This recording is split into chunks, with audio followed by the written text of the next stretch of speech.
and need to focus on it. Michael Wilbon's in our studio right now. He's looking dapper, Happy too, New by Year. the way. Thank you. Look at that. And, like, the hat, too, looks My hat good. doesn't match the rest of what I'm wearing. Like, your hat is That's the nicest perfect. baseball hat I've ever seen. I think I've never worn this. I got it like 2 years ago. It looks stylish. How much is that hat? I bet that hat's a couple $100. Oh, that's a $219.99 hat right I there. hope it's more than that. Oh, wow.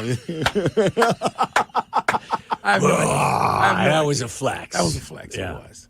That's a good one. I'm scared. So I'm in town doing real life stuff, and I didn't even know that the triumvirate was going to talk today. I just didn't have time to hear it, and part of me's thinking I'm glad I didn't have the time to hear it. Although I know a lot of it's hard to hear. Yeah.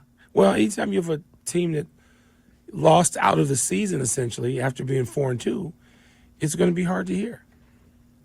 Very difficult. So they are, I don't know how aware you are, they have 14 names right now that they have requested interviews with. Good. So that is good. That's You need intel. I mean, hiring a coach is as much about intel as it is the actual, not as much, but on the way people talk about process.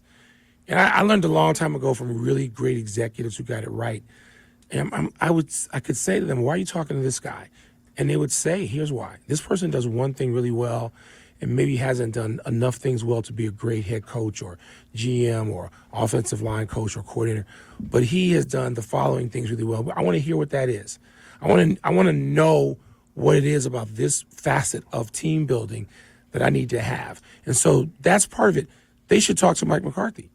Mike McCarthy's not at the top of my list, but of course they should talk to Mike McCarthy. The guy goes out and wins 12 games when he wakes up.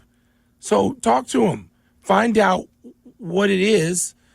There's information, there's intel there from Mike McCarthy you should be trying to gather. Again, not at the top of my list. Who is at the top of your list? I think Ben Johnson is, but let me just say that Mike McCarthy has won 174 more NFL games than Ben Johnson, right? I don't know how high. I don't like. Should I have Vrabel ahead of McCarthy? Not really. Vrabel hasn't won a Super Bowl. McCarthy has. So, but they may be in that same category as of head coaches who have had success. Are you hooked on somebody that has had head coaching experience? No, is I'm it not, that important? Because Ben Johnson. You look at the guys who have look won at your recently. division. The division, but look at the head coach. Look at LaFleur. That's my point. Look at Shanahan. Look at McVay. They were all assistants on the same staff, right? And they couldn't figure it out in Washington. So no, but I don't have. There's no magic word that's going to lead me to say aha. Mm-hmm. I got to go through it. I got to hear them. I got to sit and listen to all of them. What do you think is the bigger hurdle to clear for the Bears? Them getting it right and identifying the right one, or the right one wanting the Bears? Ooh, that's the latter for me. It's a great question. Well, I think, but you got to identify. Well, here's where they have failed. They haven't identified the right one. So let's not put the cart before the horse. And by the way, both are necessary. Let's get that straight. Of course, yes. But you got to identify the right person. They failed to do that 4 times in a row. Or is it 5 now? How many head coaches we had since Lovey? 4? So it was Fox, the Canadian. It was Trestman, Fox, Nagy, Eberflus. Okay, so 4. So they're 0 for 4. So how about you got to get that right? And then there's some attractive. The Bears are more attractive. I talked to somebody over the weekend that said the Bears are much more attractive now than they've been. They got assets. Now it's clear that the offensive line. We knew it was bad. We didn't know it was this bad. I came in on Tommy talking about that. Yeah. And you played with great offensive lines. You know the foundation that has to be laid for any team. They have assets now to get offensive linemen. They got the picks and the money. So do it. Do it, damn it. Do it. Yeah. Don't want to hear, we don't need to spend a lot of time. Go get the linemen. 2 and or do it 3 on the other side as well. Yes. Well, you need one maybe there, may change that whole thing. Another edge rusher could change that whole thing. Sure. One lineman is not going to change it on the offensive side. You need at least 2 young studs who go out there and can play every snap for a whole season at 340 pounds and who are just road graders. And then you need some veterans who help those guys learn how professional football is played at the highest level. So do it. You have all the goods necessary to go and get 6 linemen. Do it. It's not, and you, look, I go to this all the time because one of the things you guys mentioned, we just talked about the 3 coaches on one staff in Washington that couldn't be identified in Washington. One of the things that the previous Washington administration did was identify offensive linemen. They could go out and get guys who were free agents who could go to the Hall of Fame, Joe Jacoby. That's what that coach. Well, this is my concern, Mike. Is this existing group? That's a great question. They Tommy. can't. They well, I'm not going to say can't. they can't. They haven't. They haven't. And there was no more important time to use your resources and your brain power with a rookie quarterback. No, I because I covered those teams that did it the way you're talking about. I do believe in that as a basic tenet, but I'm not going to say it's the only way. A head coach can look at these guys now and say, wait a minute, I got this, and this. It's easier to get great linemen. I've seen it. I've seen guys come in who are free agents who they signed after draft day. You say, who is Joe Jacoby? Oh, wait, he's the guy who's going to play 16 years, and the only guy who ever beats him is Lawrence Taylor. I can go get that. I can get Russ Grimm, who goes to the Hall of Fame. 3rd round pick. I can get people in every round. You can't get it at quarterback. You can sometimes at receiver. I'm okay with the way they did it as long as they follow up now and get the damn lineman. You had an opportunity to do both, though. If you want to take Rome at 9, you still had draft currency and you had money. I'm okay with what they did. They got money in draft currency now. And Lord knows they struggled to pick competent offensive linemen. But here's what I said to you guys last year. It ain't all going to be done in a year for the people talking crazy talk about going to the NFC title game. No, but more could have been done. More could have been done. But it wasn't going to be done in a year. If we look at off seasons, just the off season now, it wasn't all going to be done in a year. So you got draft capital and you got money under the cap. Do it. And that's it. This is what I have faith in Ben Johnson, where everyone calls in and they go, well, look, is Ben Johnson going to be able to do here what he did in Detroit? Waddle said this a lot. Ben Johnson knows, based on what he's had success in Detroit that he needs the offensive line. He'll stare at the Bears' currency and say, oh, they have the number 10 pick. They have picked number 40 and they have picked number 42 or whatever it is. Yep. And 2 out of those 3 are the offensive linemen. And Ryan Poles now should be scarred by this too. And, hey, Ryan, with those 2 or 3 picks, we have got to hit it out of the park with stud foundational pieces at offensive line. That's going to be his demand. It's not like a difference would be if you won with Mahomes in the past. And Mahomes has been running around and doing it on his own, making receivers better, making his line better. You could say, look, I could come in and my playbook's going to do it. He knows that he needs the line to make it work. So get it. So do it. That's easy to say. Well, and I agree with the premise, but you have to be identified. The identification is the hard part. Right.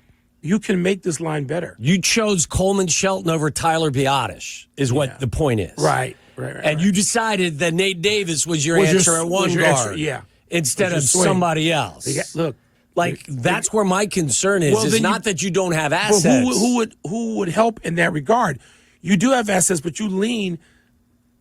Bobby Beathard was a Hall of Fame general manager, but the guy who helped pick all those linemen who got the Redskins to the Super Bowl 3 times with 3 different quarterbacks and 3 different lead running backs. Imagine that. Think of how great your line has to be. That guy was Joe Bugle, who I know you know. Okay. Well, that's the benefit of having someone like but Poles has Johnson. to be able to lead. Yes. And maybe Ben Johnson and his guy maybe he have to be in the ear of Ryan Poles. So we know how to build a line, and Poles has to help. He can't be a guy. Poles is not. He's not Bobby Beathard at this point. He's not a Hall of Fame GM, so he's relying on his own assets in that building at Hallis Hall. Hank Fraley is the offensive line coach. Yeah. And obviously a former player. And so they already have an assistant head coach in Detroit. Right. And he won't be promoted in Detroit if Ben Johnson leaves as OC, as an offensive line guy. Right. Maybe Ben Johnson takes him with as his offensive coordinator. Or maybe even just your line coach. Well, that's what I mean. You can have a great line coach. That's right. Because the OC under Ben Johnson isn't truly an OC. That's right. So it's a promotion in nature. Yes, it is. Because in order to get him out of Detroit, you're going to have to give him a promotion. You got to sweeten it. Yeah. You have to give him. You can't just hire an offensive line coach. But let's say it's not Ben coach. Johnson. Let's say it's a guy who is also something of an offensive wizard who has fallen short in his coaching, in his stints as head coach. Let's talk about the Commanders' offensive coordinator who knows Caleb Williams, and Caleb Williams knows him. Wait a minute. He's just done something Ben Johnson hasn't had a chance to do yet, which is fail at the head coaching level. But as a coordinator, he's been pretty damn good. He's never won, though, at head coach, even in college. Neither has Ben Johnson. No, I know, but he's never tried. Wait a minute. You want to skip over that part? I'm not going to let you. I know that. And look, you're taking, but I know what I do know is, for a fact, Cliff Kingsbury has not won at the college level as head coach or at the pro level. But what you do know is that Kingsbury has done some of the same things that Ben Johnson has done at the levels they're comparable. I know they're both good OCs. Okay, I know one has failed as coach on two levels, and the other one hasn't. I want to know what they've done on the levels that they've been that I can judge them on. And you wouldn't bring Kingsbury in as you'd have to pair him with someone, and he'd have to know that coming in the door. While, yes, his offensive staff, and you hope he has a line coach, as you guys keep pointing out correctly, who really knows what he's doing. Do you know what the Washington Commanders did? They completely reconfigured their offensive line. Yes, using free agency. How quickly did they do it? Very quickly. On the fly. Yes. Like a hockey change. And they realized. Over the boards, oh, wait, we got a new offensive line that can really do this. Now, Jaden Daniels makes that line look better. Okay, that's fine, but they also make his life easier. Yeah, but you know who also makes all their lives easier? Cliff Kingsbury. And a new ownership group. Yes. Yes. Listen, I live there. You know that. I live there. You know that's a whole different thing. You're friends with them. That's a whole different thing. That's a whole different deal. That is not what is at play on. Well, this Sunday. is why, Mike. This is why I've said I lean towards an offensive-minded head coach because you have so many assets pushed into the middle on offense. Yes, you do already. So, great point. Hold your thought. I want to go through on a busy day today when Ryan Poles had a formal press conference, spoke for 25 minutes, and also today Kevin Warren and George McCaskey met the media as well. They're showing Ryan Poles at the podium right now in SportsCenter. George McCaskey and Kevin Warren also met the media informally off podium, and there was a lot to say. There are 14 names, Wilbon. Okay. 14 who are... and I don't think that Kingsbury's officially been requested. He's not one of the names. Maybe back channel. Maybe he just said, I'm not there. Sure, or they may request an interview coming up. Liam Cohen is another one, the offensive coordinator of Tampa. Yeah. We've not heard his name yet. So we know Ben Johnson, OC of the Lions. We know Mike Vrabel. He should be in town either tonight or tomorrow for his interview. I wonder how well he fits in seat 25D in between. That's cool. Did you hear that story? But they fly people coach? They flew Dan Quinn in. For the between Eberflus and for the Eberflus Dan Quinn cycle 3 years ago. 3 years ago. For his when he was a finalist. You could either do things first class way or you wind up. Not only was it coach, you wind Michael, up 5 and 12. It was middle seat last row. Or at least the back. You don't even take that flight. Unless you're a guy who is only going to get one shot at it. If you're the 14th name on that list, you may have to sit in that seat. He was a finalist, and if he was a Dan Super Quinn, Bowl. And I was in the Super Bowl a couple of years ago. I don't take the flight. I report to I go to the gate agent, and I go, "Is this really my seat?" And I take my cell phone and I call the Bears and I say, "Hey, it was nice, thank you." Why do you think that has happened in the past? Because they don't know how to. Because they don't really know how business is done families who are that wealthy, who make money in a certain way, mostly a singular way, they're not in touch with the rest of the world and what is happening in it, and other people with talents that might be equal to or beyond theirs. They don't respect it. I think this is one area where Kevin Warren's influence is going to be on full display. A couple of places. He has left the Vikings in a much better position than they were. He's not going to allow a coaching candidate, and he knows what lieutenants have to, what the lieutenants you have to go after, get, and make happy, to do your job and to make this thing work. And so Kevin knows that. And yes, that's a great point about his influence. And so they have to be told this is not George Halas doing business in 1963. This isn't that. And if you guys don't get that, then 5-12 is what you deserve. What you earn. Yeah. So I mentioned Ben Johnson, Mike Vrabel, Mike McCarthy. The Bears have reached out and asked for permission. As of last check, the Cowboys have not responded. In a week from today, he will be a free agent.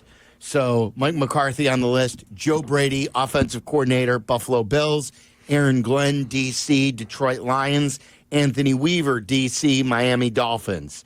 Kafka, your guy from Northwestern, offensive coordinator, New York Giants. Drew Petzing, he's the offensive coordinator of the Arizona Cardinals.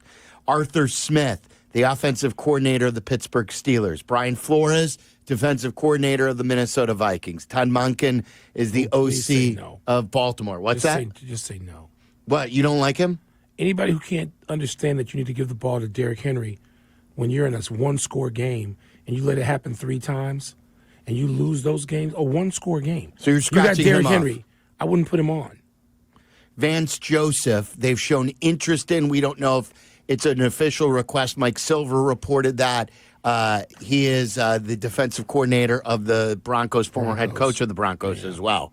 David Shaw, guy that you and I have talked about before. In a different capacity, former Stanford head coach. He's a consultant for the Broncos right now as well. Those are 14 names when you include Thomas Brown, their interim head coach. Well, I'm not including Thomas Brown either, no disrespect.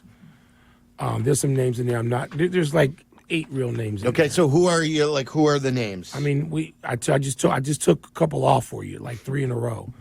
Love David Shaw and what he did, but he's there. I know from my own involvement with a college head football coaching search that David Shaw he's not in the mix like he was years ago when he was one of the hot candidates, actually.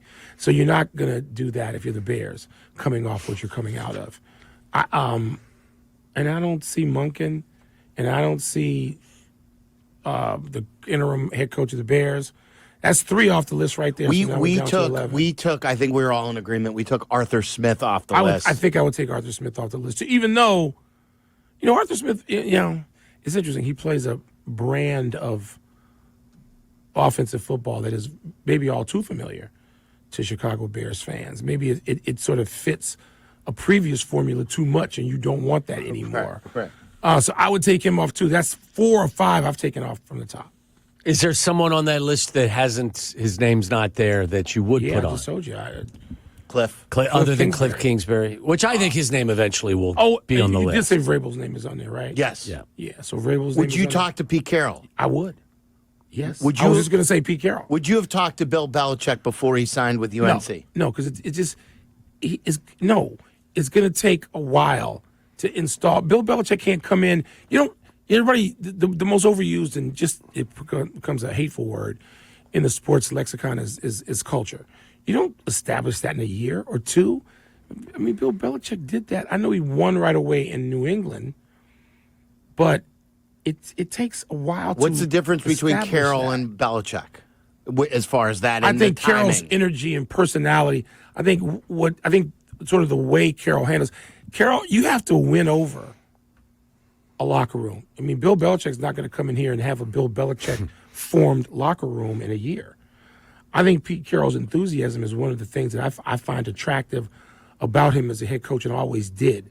And I thought that worked very well in Seattle. I would talk to him. I didn't say he'd go to the top of my list. I talked to Pete Carroll. What's your level of optimism that whoever it is, they're going to get it right this time?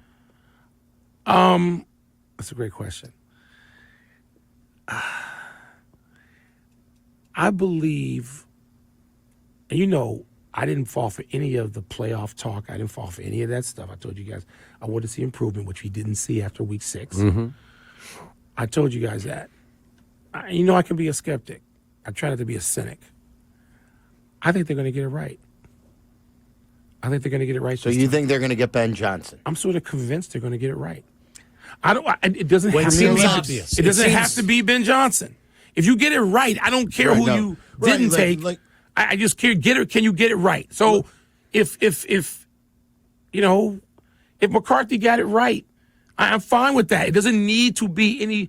Now, the top of my list has Ben Johnson, and again, it has a guy that we've mentioned in here that would have to be brought in from Washington and not in seat 38C in Cliff Kingsbury.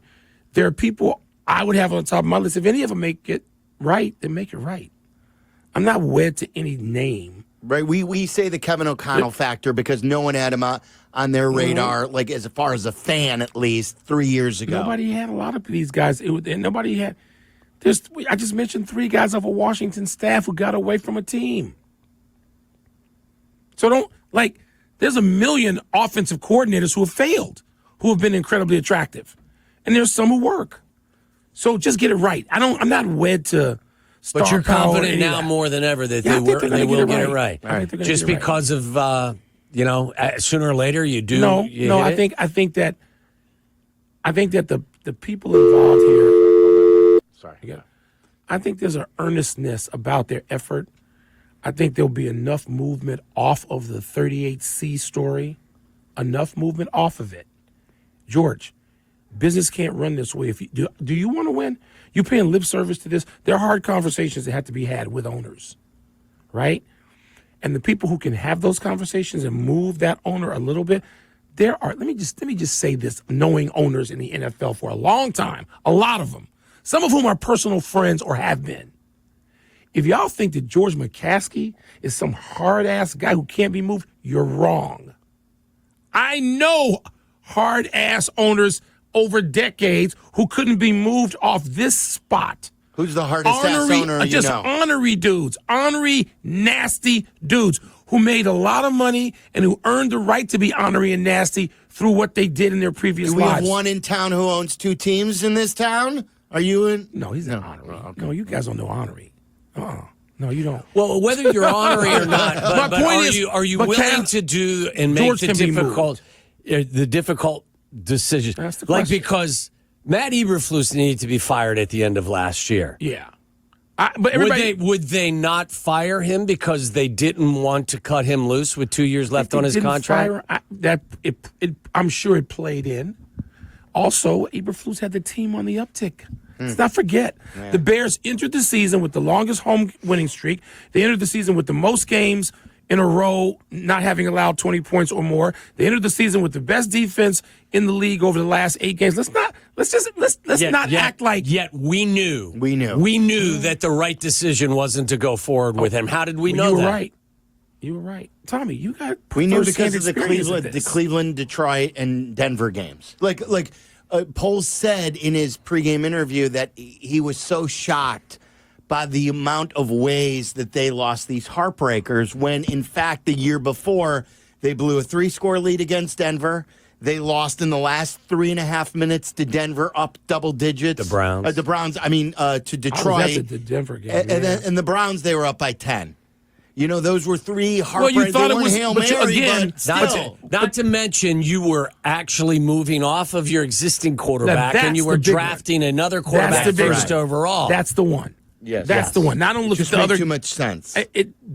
That is the crux of the most persuasive argument. Yeah.